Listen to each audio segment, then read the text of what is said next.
Assalamualaikum warahmatullahi wabarakatuh. Saya Nur Zakira binti Zakaria, nombor matrik 051637. Hari ini saya akan membentangkan tugasan 4 iaitu penilaian terjemahan surah Luqman ayat 16, 17 dan 18. Saya menilai terjemahan daripada terjemahan Abdullah Basmih dan terjemahan Yayasan Restu. Okey, yang pertama, terjemahan surah Luqman ayat 16. Terjemahan Abdullah Basmih untuk ayat ini ialah Luqman menasihati anaknya dengan berkata, "Wahai anak kesayanganku, sesungguhnya jika ada sesuatu perkara yang baik atau yang buruk, sekalipun seberat biji sawi serta ia tersembunyi di dalam batu besar atau di langit ataupun di bumi, sudah tetap akan dibawa oleh Allah untuk dihakimi dan dibalasnya, kerana sesungguhnya Allah Maha halus pengetahuannya, lagi amat meliputi akan segala yang tersembunyi." Kemudian terjemahan daripada Yayasan Restu. Luqman berkata, "Wahai anak kesayanganku, sesungguhnya jika ada sesuatu perkara yang baik atau yang buruk, sekalipun seberat biji sawi, serta ia tersembunyi di dalam batu besar atau di langit ataupun di bumi, sudah tentu akan dibawa oleh Allah untuk dihakimi dan dibalasnya, kerana sesungguhnya Allah Maha menghalusi lagi Maha mengetahui." Pada permulaannya, kedua-dua terjemahan ini menambahkan penerangan iaitu dengan berkata dan Luqman berkata sebelum menterjemahkan ayat ini. Namun begitu, terjemahan dari Abdullah Basmih menambahkan penerangan sebelum itu iaitu Luqman menasihati anaknya. Pada pendapat saya, penerangan daripada terjemahan Abdullah Basmih lebih sesuai untuk memberitahu bahawa ayat ini merupakan nasihat Luqman kepada anaknya. Terjemahan pada ayat Bismillahirrahmanirrahim. Ya bunayya innaha in taku mithqala habbatin min khardalin fatakun fi sakhratin aw fis samawati aw fil ardi ya'ti biha Allah. Penyusunan ayat di sini ada sedikit kesilapan. Ya, ayat ini diterjemahkan dengan maksud yang sama oleh kedua-dua penterjemah di atas. Akan tetapi perkataan dibalasnya ditulis dengan cara penulisan yang berbeza. Dalam terjemahan Abdullah Basmih, perkataan tersebut ditulis dengan dibalasnya, ditulis secara dekat, manakala Yayasan Restu pula menulisnya dengan dibalas, ada tanda, lepas tu nya. Pada pendapat saya, perkataan tersebut sesuai dan tepat ditulis dengan dibalasnya dekat, secara dekat, iaitu dari terjemahan Abdullah Basmih.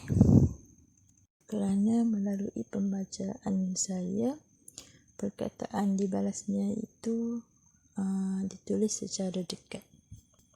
Seterusnya, berlaku perbezaan antara terjemahan Abdullah Basmih dan Yayasan Restu pada ayat Innallaha latifun khabir.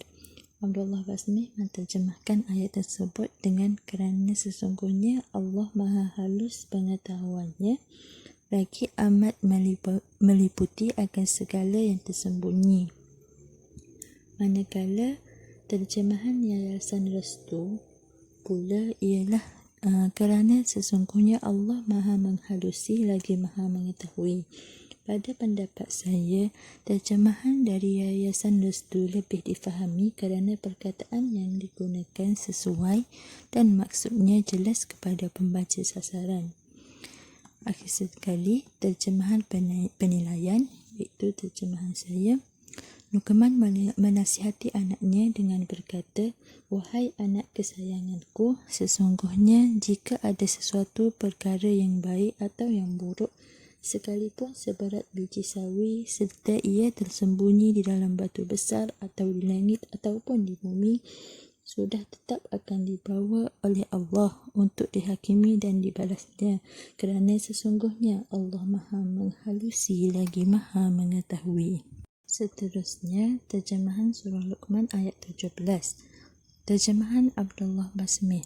Wahai anak kesayanganku, dirikanlah sembahyang dan suruhlah berbuat kebaikan serta laranglah daripada melakukan perbuatan yang mungkar dan bersabarlah atas segala bala bencana yang menimpamu. Sesungguhnya yang demikian itu adalah dari perkara-perkara yang dikehendaki diambil berat melakukannya. Seterusnya, terjemahan Yayasan Restu. Wahai anak kesayanganku, dirikanlah solat dan suruhlah manusia berbuat kebaikan serta laranglah manusia daripada melakukan perbuatan yang mungkar dan bersabarlah atas segala bala bencana yang menimpamu. Sesungguhnya yang demikian itu termasuk dalam urusan-urusan yang diwajibkan.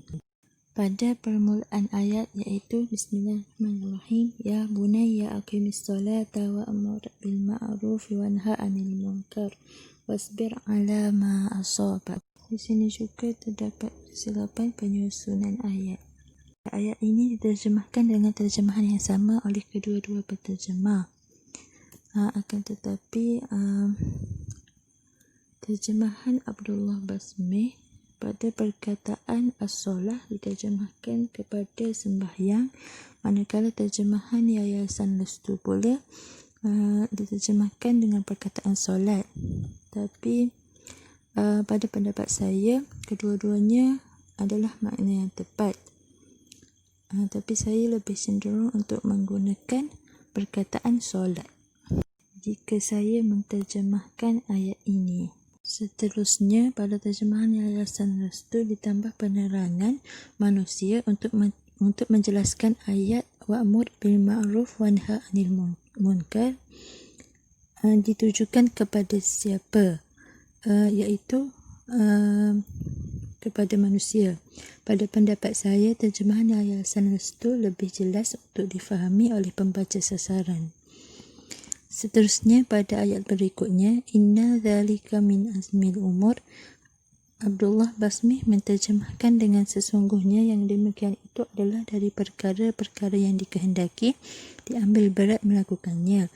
Manakala terjemahan Yayasan Restu pula ialah sesungguhnya yang demikian itu termasuk dalam urusan-urusan yang diwajibkan.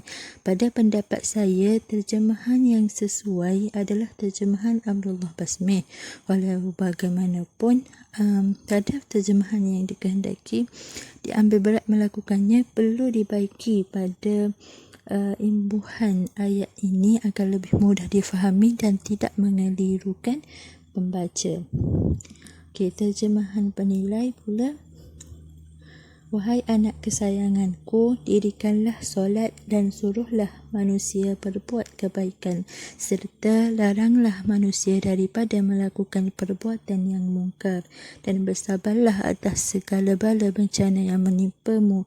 Sesungguhnya yang demikian itu adalah dari perkara-perkara yang perlu diambil berat untuk dilakukan. Di sini saya menukar terjemahan yang dikehendaki diambil berat melakukannya kepada yang perlu diambil berat untuk dilakukan. Saya menukar perkataan tersebut kerana saya merasakan ayat perlu diambil berat untuk dilakukan itu lebih mudah difahami kepada pembaca sasaran. Ayat yang terakhir iaitu ayat 18, terjemahan Abdullah Basmih. Dan janganlah engkau memalingkan mukamu kerana memandang rendah kepada manusia, dan janganlah engkau berjalan di bumi dengan berlagak sombong. Sesungguhnya Allah tidak suka kepada tiap-tiap orang yang sombong, takbur, lagi membanggakan diri. Seterusnya, terjemahan Yayasan Restu. Dan janganlah engkau memalingkan mukamu kerana memandang rendah kepada manusia, dan janganlah engkau berjalan di bumi dengan berlagak sombong. Sesungguhnya Allah tidak suka kepada setiap orang yang bersikap takbur lagi membangga diri. Pada permulaan ayat ini, kedua-dua penterjemah menterjemahkan dengan maksud yang sama, iaitu dan janganlah engkau memalingkan mukamu kerana memandang rendah kepada manusia, dan janganlah engkau berjalan di bumi dengan berlagak sombong. Pada pendapat saya, terjemahan yang dihasilkan adalah mudah difahami kerana laras bahasa yang digunakan tidak terlalu tinggi. Seterusnya, pada ayat innallaha la yuhibbu kulla mukhtalin fakhur, Abdullah Basmih menterjemahkan ayat ini dengan sesungguhnya Allah tidak suka kepada tiap-tiap orang yang sombong, takbur, lagi membanggakan diri. Pada pendapat saya, perkataan sombong dan takabur ini adalah mempunyai maksud yang lebih kurang sama. Jika penterjemah hanya menggunakan perkataan sombong, ianya sudah dapat difahami oleh pembaca sasaran. Manakala terjemahan Yayasan Restu pula ialah sesungguhnya Allah tidak suka kepada setiap orang yang bersikap takbur, lagi membangga diri. Pada pendapat saya, terjemahan ini jelas serta mudah difahami oleh pembaca. Seterusnya, terjemahan penilai, dan janganlah engkau memalingkan mukamu kerana memandang rendah kepada manusia, dan janganlah engkau berjalan di bumi dengan berlagak sombong. Sesungguhnya Allah tidak suka kepada setiap orang yang bersikap takabur serta membangga diri. Okey, itu sahaja daripada saya.